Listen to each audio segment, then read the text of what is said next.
Good morning, followers of Christ. I hope that you are having a blessed day.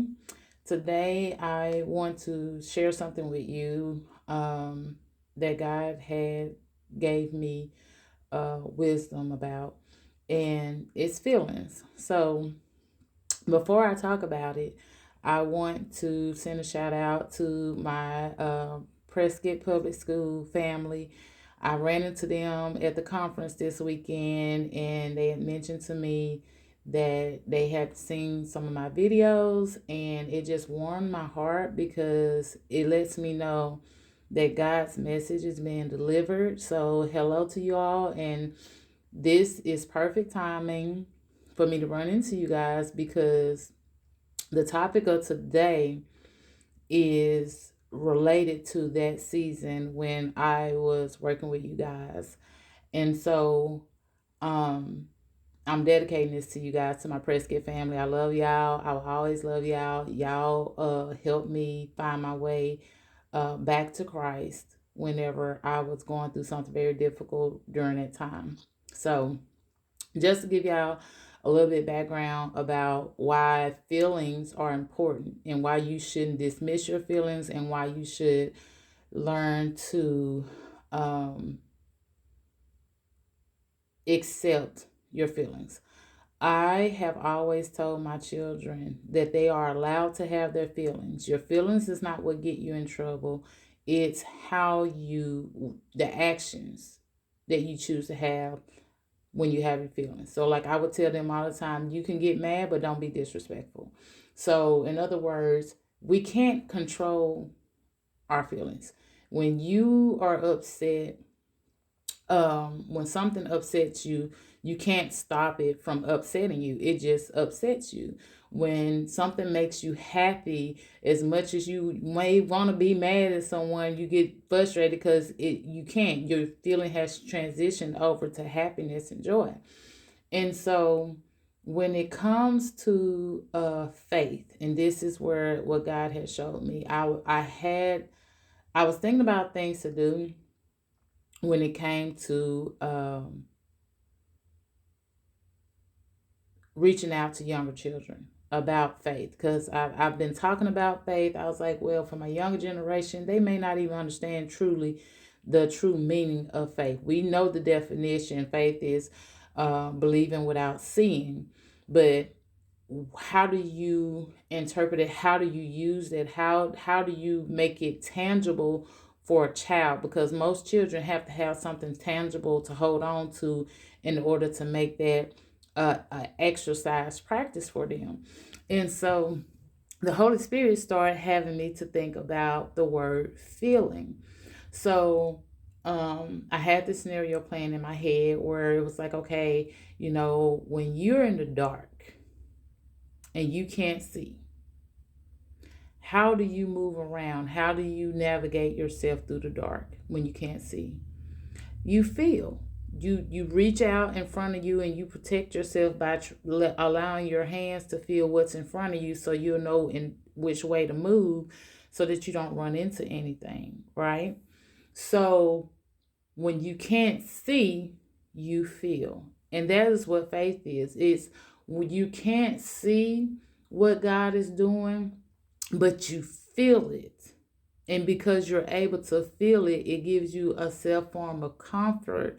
It gives you this peace in your heart that everything is going to be okay. And there's a lot of feelings like that require action, certain type of feelings that require action, because faith does require action. And it's hard for us to understand how to grasp it. So another feeling, for example, when you're succeeding or you're working hard at something, the first thing people will tell you, or when you're gonna do something, when you're excited about something, you've motivated yourself. Motivation is a feeling that makes you do things to reach your goal. So, going to school, going to college, getting your degree in a certain field, you're motivated, meaning you're excited about it, you want to learn more about it, you want to do it. So your motivation is your end goal.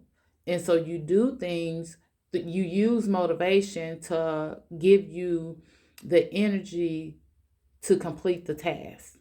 So, in other words, if you are passionate about cooking and you get excited, which then triggers your motivation.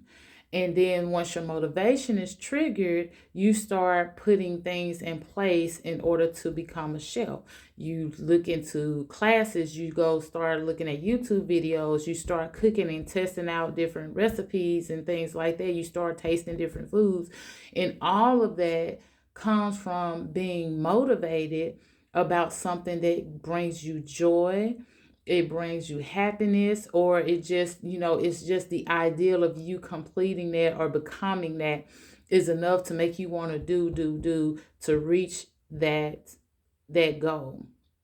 So, followers of Christ, if you have young children out there or you have young minds who are trying to really grasp hold, like, I want to have faith, but I don't know how to do that, it's because they don't know, they may not have something relatable for them to teach them their practice. So we have to give them those tools.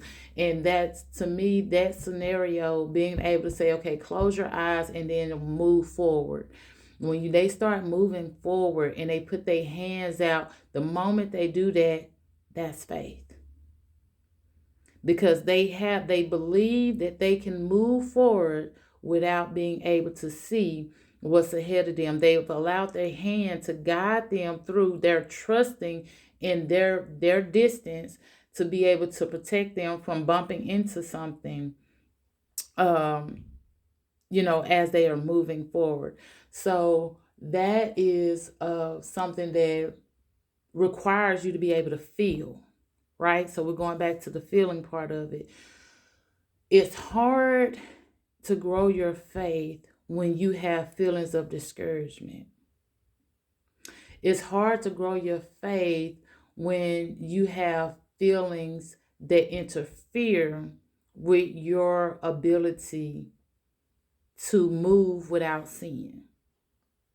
So in order for you to build your faith, in order for you to move forward in life without sin, you have to allow yourself to feel. You have to be able to identify your feelings and learn how to navigate them, embrace them in a way where it doesn't hinder you from moving forward with trusting God, but instead it brings you closer to God. So when you are discouraged, and like I said, prime example, you have going back to that same scenario, when your eyes are open and you see a big old mountain in front of you, the first thing you're going to say is, I can't go through that. That's too big. I can't climb that. I can't make that. But if I gave you a blindfold and just tell you to start climbing just to see how far you can go, okay, now it's sizable, it's reachable, because instead of me telling you you have to get to the top, I'm telling you to go as far as you can go with this blindfold on. And you begin to climb, and you feel, even though your body is hurting, you still trying to go as far as you can. And then before you know it, when you take that blindfold off, you've reached way beyond the distance you thought you could. In most cases, you've gone further than what you believed you could, because you wasn't able to limit yourself by vision alone. And that's why trusting in God, having faith in God, multiplies your capabilities. All things, I can do all things through Christ who strengthened me, because you're believing without seeing what God can do, it takes you further. The minute you start trying to visualize, you've limited yourself, you've limited the capacity of God working in your life and the authority He has on your life. But put your blindfold on, allow God to move in your life, allow yourself to be pushed beyond what you can see, so that God can continue to work and move forward. During my season of when I was working in Prescott, I had got to the point where I couldn't feel. Like, I had went through so much. I had a lot of death that had just happened, a lot of changes, a lot of moves, there was just so much going on in family, work wise. I was trying to establish myself, put myself in a position to be trusted by people who didn't know me. And I turned my feelings off because I got tired of feeling the way that I was feeling. I got tired of feeling the sadness, the sorrow, the pain, the frustration. And then one day I have a great day, the next day I have a bad day, one day I have a good day, and then I have a trying day. So I started shutting down my feelings and I started being numb to everything. So I wasn't responding to things that were happening. Things were still happening, but I no longer responded to it. I didn't allow my feelings to manifest in me. Well, did not during that time, all of that was going on. I ended up going to transitioning to the Prescott area, and I started meeting people with warm hearts, and I started meeting people with beautiful smiles, and I started hearing words of encouragement. And that led me to having feelings again. And so it showed me that there were people out there who still cared. There were people out there that, even though they didn't know me from Adam, they still wanted me to have a good day. And it felt so good to feel something that didn't hurt. And it led me back to getting back on my journey with Christ. Because like I told y'all from the jump, I had my up and downs. I've had moments where my faith was zero, felt like it was zero, and moments where it felt like it was 100. Well, during this time, I was at zero. I had no faith. I didn't have any belief, that I didn't have no worthiness of myself, because I was going through so much at the time that I just felt like I must have did something to anger God to the point to where I'm not worthy to have a good day. I don't deserve to be happy. So I'm just going to let whatever happen and just feel that type of way. But then I met my Prescott family, and they embraced me. They warmed my heart back up. I started feeling it was like I was becoming who I already, or I should have known God had created me to be.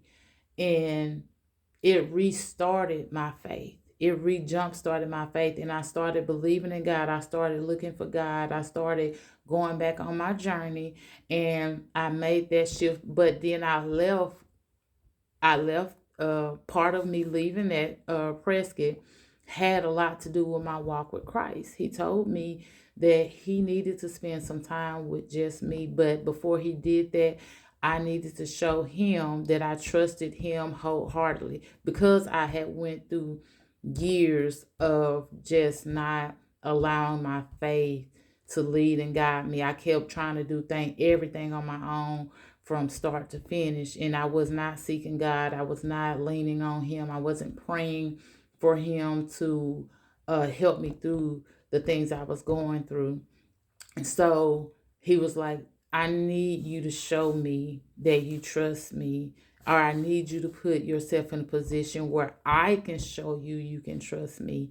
And that's when he had me to leave uh, that area. And I cried about it. I prayed about it. I called my church. I called 3 other churches that I wasn't even affiliated with.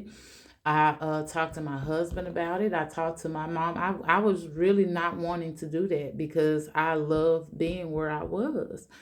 But God kept leading me back to this. You got to do this.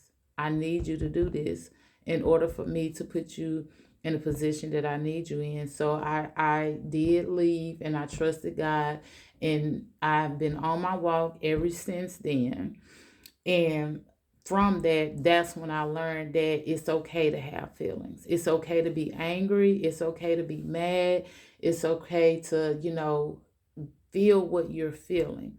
Now, how you choose to react, that is on you. Your actions, you have to be held accountable for. So be mindful that when you are feeling and you feel like you're feeling too much to the point where it's going to make you act in a way that is not pleasing to God, that's when you have to ask the Holy Spirit to come in and give you some comfort, to give you some relief from your feelings. You got to be able to allow the Holy Spirit to help you control the levels of your feelings so that you are still trusting God, you're still moving forward, and you're still allowing Him to be a part of your life through the good, through the bad, the highs and the lows. And you can't do that if you turn your feelings off, because if you're turning your feelings off, then you are not reaching out to the Holy Spirit. You're not allowing your faith to grow, because that's what your faith needs to be able to feel in order to know what direction for you to allow God to work. That's the magnitude, the scale of, people say radical faith and little faith, ye of little faith, has been mentioned in the Bible. And then they said you just need a little bit the size of a mustard seed. All those different levels of faith that they're talking about you, and you having the ability to have your feelings and still trigger those feelings into action to say, Lord, I'm trusting you. Lord, I see that you're working in my life. Lord, I'm going through this. I can't see what you're doing, but I trust that you got me. Lord, I know that this is a great day. This is a moment, and I trust that you are going to allow this season to sit with me for a minute. But I also am not naive enough to know that I'm not going to go through some in the future. So I'm thanking you and trusting you that I'm safe in this moment with you, and I'm going to be safe in the moment that I feel bad. So I really hope this bless you all. Enjoy your feelings today and embrace your feelings. And when they feel like they're too much, ask the Holy Spirit to come and help you navigate those feelings so that you can continue to grow your faith in God and trust that He's going to bring you out. Okay, He's going to bring you out on the other side, and then rejoice in that moment. Y'all have a happy Friday, and I'll be speaking with you soon.